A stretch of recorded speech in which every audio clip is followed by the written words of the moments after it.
Hello, everyone. Welcome back to the podcast. And so excited you decided to tune in straight from Vive in Los Angeles. Today, I have the privilege of hosting Ed Gaudet, CEO and founder of Censinet. He's no stranger to the podcast, so I want to welcome him back. Ed, good to see you. Thank you, Saul. I am no stranger to the podcast. And this is day 4. Day and 4. Actually, I think it's officially closed.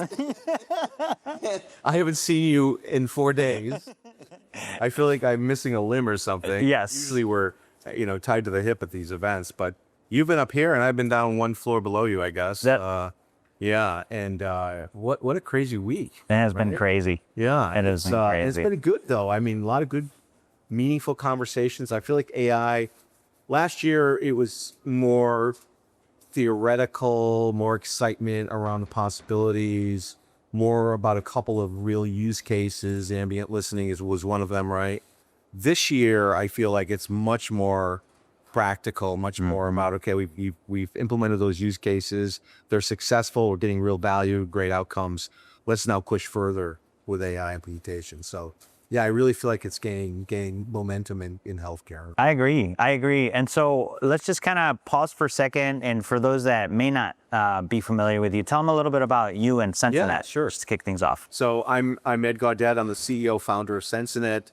Censinet is a company that's focused on providing risk management solutions to healthcare, only healthcare. We purpose-build our solutions for healthcare organizations and the teams that are protecting patient safety and patient data and those that are delivering patient care. So that's really our focus. It's really to help those teams do more with less, focus on the risks that matter, and do it in a way that enables resiliency, because we all know now it's not a matter of if, it's a matter of when an event will happen. And if it does happen, we want to be able to recover in some really short period of time, 5 days or less, for critical functions in the health system.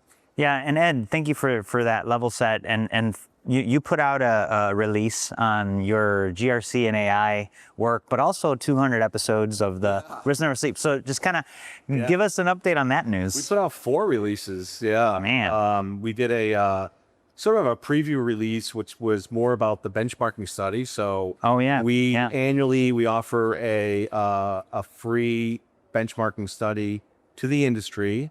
So as a healthcare provider, you can participate at no cost.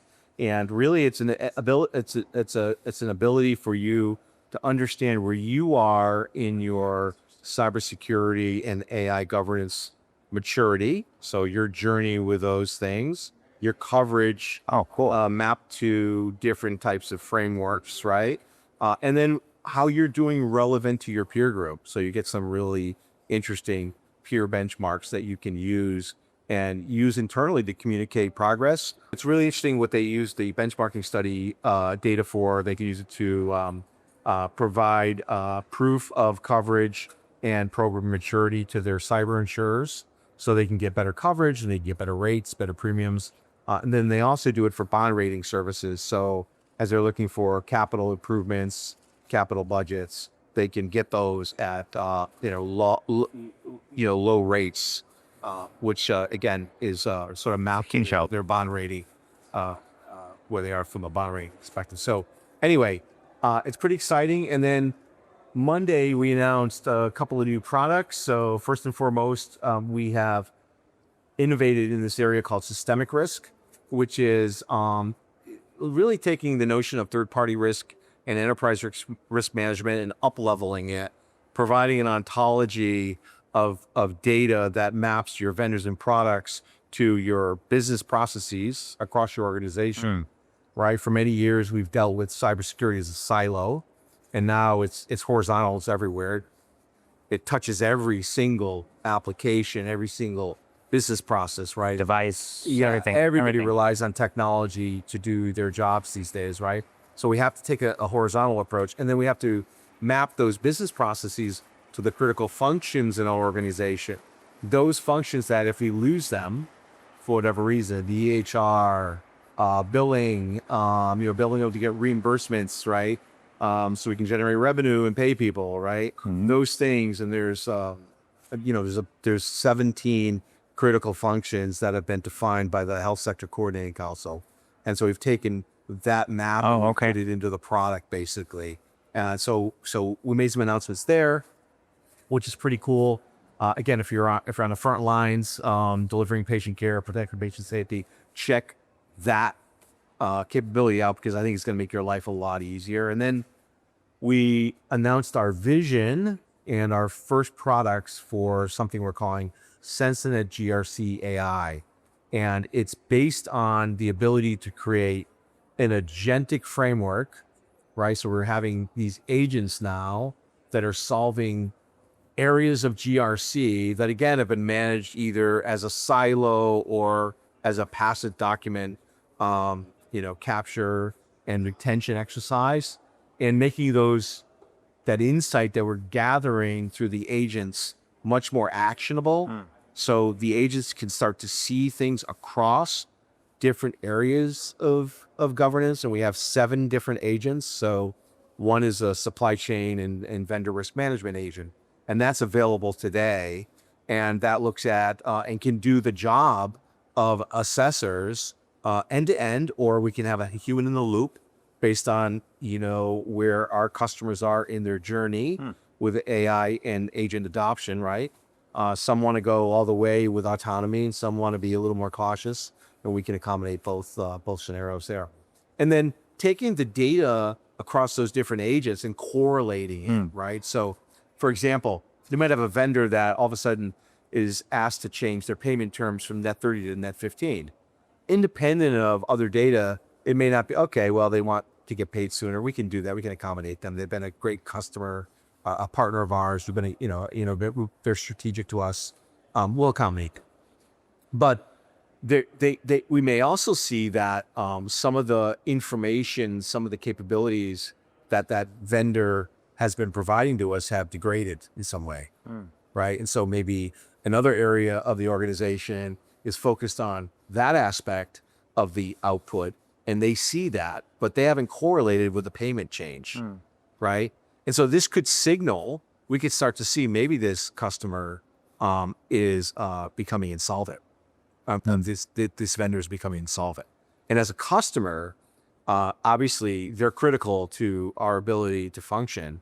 And so we need to take that information, that signal, and do something sooner than later. And where does the insolvency signal come from? Like, how does that work? Well, you see things like, they want to change their payment terms. Oh, okay. Yeah, so they need the money faster. Maybe their bond rating service went, maybe the bond rating went down, right? Okay. So it could be a number of different signals that we could pick up to put into the data set and then correlate that data across these different insights, and then provide and take some action sooner than later, instead of waiting for that vendor, that partner to go out of business, or to go to become insolvent.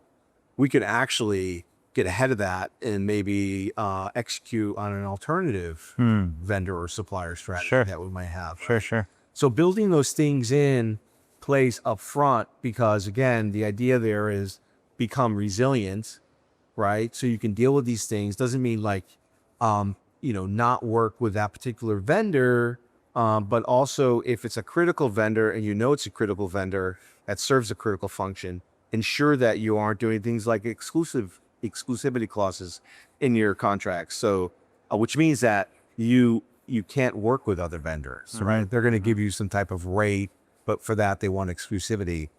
You need alternative vendors in the event that something happens with that core vendor. So, cool. So this, in my mind, Ed, this goes beyond cyber. Like this, it does go beyond cyber. Right? It's still risk and resiliency. Risk. Yeah. But it is risk. That's really neat that you guys are expanding the platform in that way. Yeah. Really meaningful. Yeah. We had some fun at AI Med, and we talked all about the latest there. And by the way, folks, we're going to put a paper out from that meeting. You want to share about that?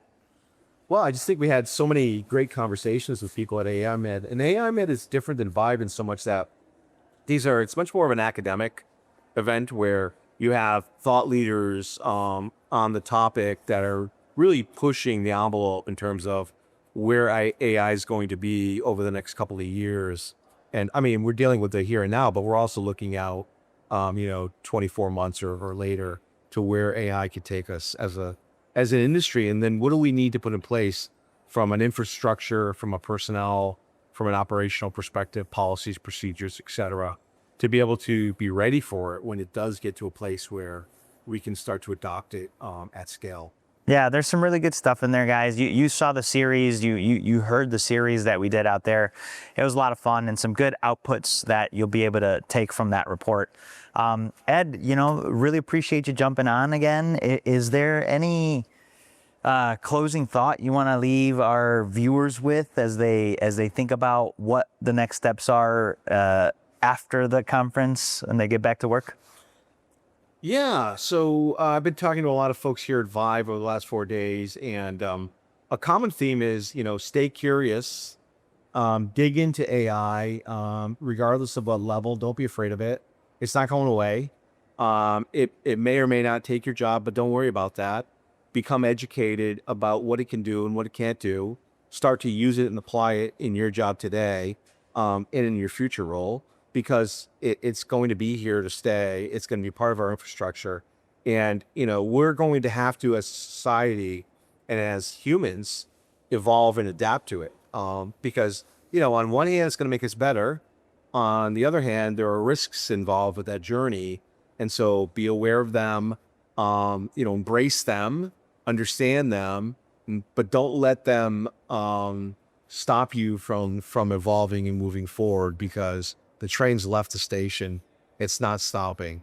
And, as a society, we have to be thoughtful about how it affects those individuals that just will never adopt it, right? And may actually be affected in a meaningful way, negatively by it. So we have to figure out what we're going to do, near term and long term, about the shift that it will cause economically, professionally, for a lot of individuals, socially, and mentally, right? Yeah. Well said, Ed. I think that's a good way to wrap up. Somebody said a quote that they heard off one of the stages that it's better to get a speeding ticket than a parking ticket with AI. How do you feel about that? I like that. Yeah, although I'd rather get the parking ticket because, it won't affect my insurance. Get that speeding ticket, going up a couple. Good angle there, good angle. But I do like to drive fast when I drive. So. I like that angle. But bottom line, folks, use it. Be mindful about how you're using it. And that's the takeaway here. If folks have any questions about ways to get in touch with you or the team at Censinet, what's the best way? Censinet.com. We'd love to learn more about your journey and how we can help. Awesome. Well, there you have it, folks. Ed Gaudet, CEO and founder of Censinet. Check out the show notes for all the ways to get in touch with him and his team. And until next time, we'll see you soon. Ed, thanks for being with us. Thank you, Saul.